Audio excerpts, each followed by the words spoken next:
What is going on, YouTube? It is your boy MrBaboon back with a reaction video. This time we are reacting to another Joan of Arc. This is the final part 5. So we're gonna react to this, all that good stuff. I'm excited. I definitely been learning some new things about Joan of Arc that I didn't even know happened. So that's pretty cool. So I can't wait to see what we're gonna learn about this in the final part. I'm excited. If you guys want to check it out for yourselves, make sure you guys do check the description down below. I have the video and the channel link down below if you guys want to check it out for you guys yourselves. So with that being said, I think let's go ahead and jump right into it, right?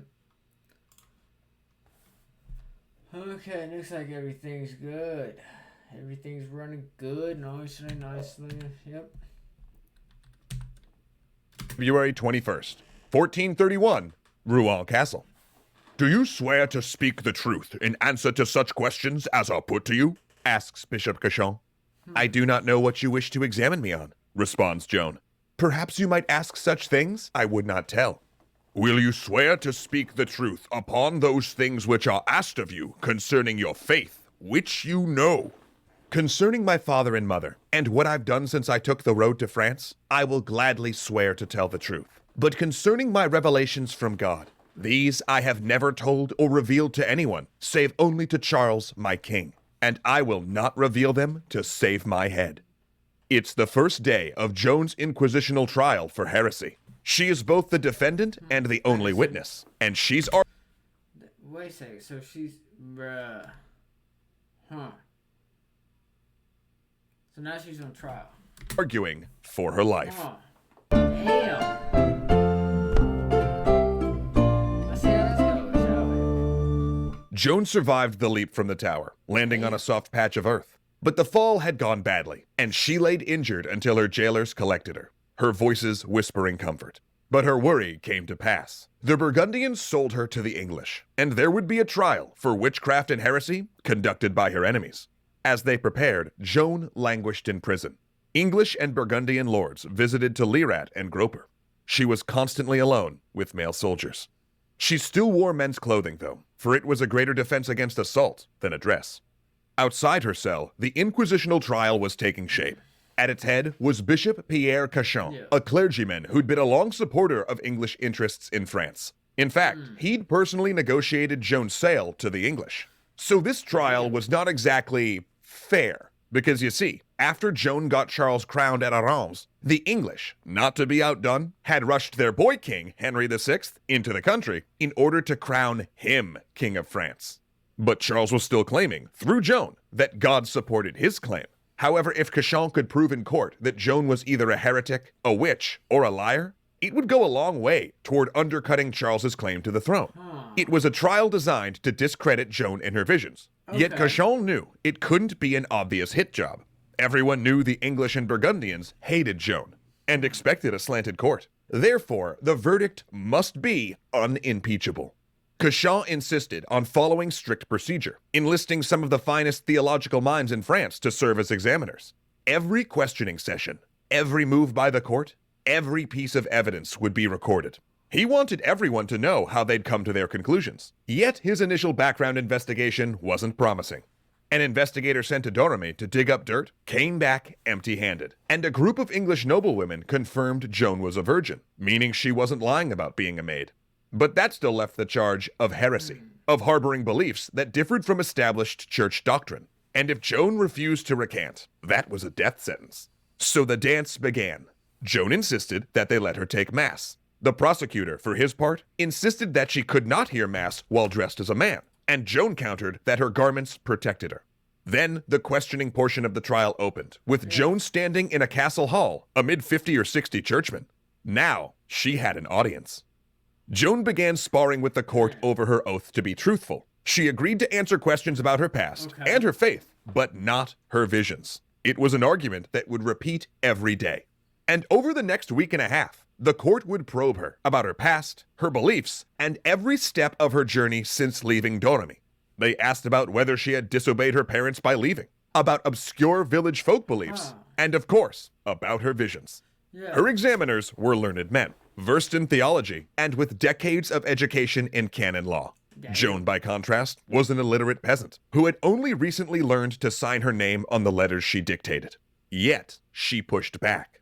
Her voices told her to be bold, to argue, to challenge. And though not traditionally schooled, she had a sharp mind and had absorbed much in her years as a devoted Catholic. On the So, I don't remember what I was gonna say. Shit, my bad. third day, when the Inquisitors asked her whether she believed she would go to heaven, the court held its breath. Because, yes, thank you, Admiral, it was a trap. If Joan said no, she would be admitting a state of sin. But if she said yes, she would contradict church doctrine that humans could not truly know whether they were in grace. So either way, it would be an admission of heresy. Bro, If I am not what? in his grace, she answered, may God put me there. And if I am, may God so keep me. I should be the saddest creature in the world if I knew I were not in his grace. Her eloquence on the issues stunned the court. Questions of faith she batted away with ease that puzzled her questioners, and Joan reveled in this performance. But when speaking of visions, though, she evaded, circled, outright refused. And this was wise, because she was not as well versed in church doctrine involving spiritual beings, and if she spoke about it, might unknowingly create an opening. For days, Cauchon and the Inquisitors hammered at her. Who told you to wear men's clothing? Why did you do it, despite the fact the Old Testament forbids it? Name the voices. Convince us you've seen the saints. He urged Joan to describe her visions beyond seeing light and hearing voices. Was it the voice of God, saints, or angels? If saints, did they give her a sign to convince others that her visions were real? This, too, was a snare. You see, church doctrine held that saints and angels were beings of pure spirit, and they had no corporeal bodies. So if Joan described seeing them in the flesh, you get where he was going. He took away her audience and began questioning her in private in her cell. The cracks began to show. She said the voices were the Archangel Michael, Saint Catherine, and Saint Margaret, and that they appeared to her solid as her inquisitors, and she knew them by the symbols they carried. And when pressed, Joan described a vision she'd had at Charles's court, where an angel walked into the audience hall and placed a jeweled crown on the Dauphin's head. But she still refused to reveal exactly what she'd said to the Dauphin in private. And finally, Cauchon considered using torture. And indeed, he showed Joan the implements, hoping the sight of these tools of pain would force a confession. Damn, he was willing to do torture, bro. That's fucked. But they did not. However, Joan was already ill, and they did worry that if they tortured her, she might die in custody. So tabling torture, they drew up their findings and read them to her. 12 charges. She would need to answer them the next day. May 24th, 1431. Joan stands on a scaffold in a graveyard, formally charged with heresy. The prosecutors had determined that either she had fabricated the visions, or they were demons. Then, a surprise. If she doesn't answer these charges, they say, they will execute sentence immediately. Joan's voices had promised that they'd deliver her from captivity, but now time was up. She gave in to fear and confessed. The Inquisitors had not expected that, but they were delighted. After all, the best outcome of a heresy trial was one where the accused recanted and was welcomed back into the church. Joan would live, just in captivity. They shaved her head, put her in the dress she'd so resisted. But 2 days later, Cauchon got a message. He rushed to Joan's cell. She was back in men's clothes, agitated. One story said her guards had assaulted her. Another claimed they'd forced her into her old clothing. She babbled. Her voices were angry that she had recanted out of fear, and she worried God would turn her away. A confessed heretic could live, but one who returned to their sin must die. And so, the next day, they burned her in the old marketplace. One English soldier held a cross high so she could look at it as the flames consumed her, and the executioner ensured that nothing was left, no bones the faithful could venerate. And finally, they threw her ashes into a river. Alright, so I'm gonna be honest, I think that's the first time I'm actually like... Cauchon spread the transcripts across Europe. I think that's actually like the first time I'm actually hearing about like how she died. To show they'd been right to convict her. King Charles reportedly swore vengeance for her death, but he made no public statements. In fact, he already had a new holy youth, a shepherd boy that showed the stigmata. In time, the English killed him too. But if the English had hoped that Joan's death would change the course of the war, they were wrong. In 1449, 18 years after Joan's execution, Charles entered the English capital of Rouen in victory. The English were well on the way to being driven out of France. Where the father had been known as Charles the Beloved and Charles the Mad, the son would be known as Charles the Victorious. And part of that victory was to instigate a retrial, just as politically motivated as the first, that cleared Joan in 1453. Because in the 22 years since the first trial, politics had changed a great deal. With the Armagnac and Burgundian at peace, everyone was eager to rewrite history, recasting the war as one of French against English. And of course, Charles's continued success seemed to vindicate Joan's visions. Even people who had participated in the first trial emerged to denounce it as corrupted by politics. Joan was no longer a champion for the Armagnacs. This soldier from a bitter civil war was now seen as a champion of all of France. And her status as a national symbol would only grow over the centuries. And in 1920, the same church that had condemned Joan as a heretic officially declared her a saint.